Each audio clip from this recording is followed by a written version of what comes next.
The bowling team has been working hard to prepare for their season. I first got into bowling watching my parents bowl together on weekend leagues, and then once I moved to Grand Island, I also started bowling weekend leagues.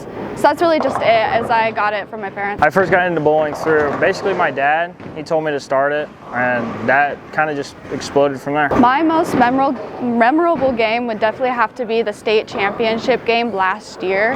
The entire game was televised. There was this camera in my face, and you could see the broadcast right above the lanes on a giant screen. So whenever you went up to bowl, I could see my face. So it was really stressful, but also it was really exciting beating the 3-time state champ in a row, Wayne. So that was really exciting. A memorable tournament would probably be last year in state when I got third.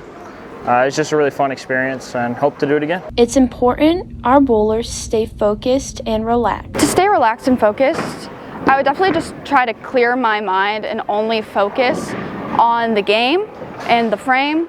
So if Nikki gave me any advice, I would think entirely on the advice she gave me and just lock in, clear my mind, and just bowl.